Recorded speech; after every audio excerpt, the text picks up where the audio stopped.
না, যদি কোনো অবস্থাতে চুপচাপ হয়ে যাও, রাস্তা ছেড়ে দাও, রাজপথে উঠে যাও, তাহলে সরকার কিন্তু উঠবে না।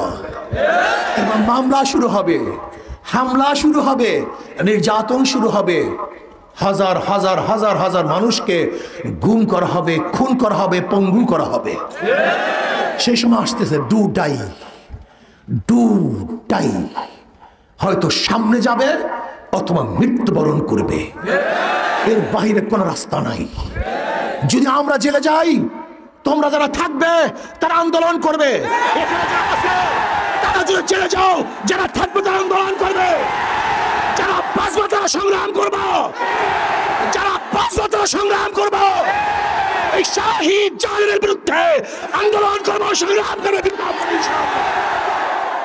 আমার আজকে দেখেছেন, আজকে পত্রিকায়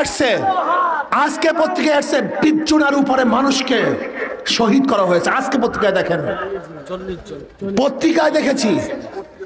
অথচ আপনারা জানেন এই পত্রিকাগুলি সম্পূর্ণ সরকারের দালালদের পত্রিকা। সরকারের দালালের পত্রিকার মধ্যে যে 20 জন মানুষের শহীদের ঘটনা চলে আসে, তা কত মানুষ মারা গেছে আমি জানি না।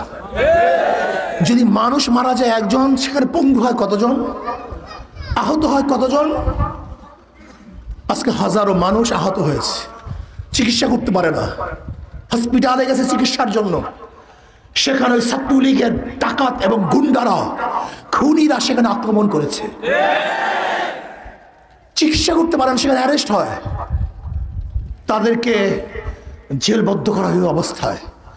আজকে হাজারো মায়ের বুক খালি করা হয়েছে, হাজারো আমার বোনকে বিধবা করা হয়েছে, হাজারো বাচ্চাদেরকে এতিম করা হয়েছে, হাজারো মানুষ আজকে কবরের মধ্যে চলে গেছে। আবু সাইদ আজকে দুনিয়ার মধ্যে নেই। নরসিংদীতে আমাদের ছাত্র আন্দোলনের ভাই শাহাদাত বরণ করেছে গতকালকে।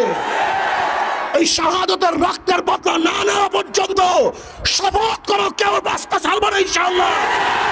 রাস্তা ছাড়বো না, মরবো, রাস্তায় মরবো, কুকুরের মতো, সিঙ্গারের মতো গর্তে মারা যাবো না ইনশাআল্লাহ।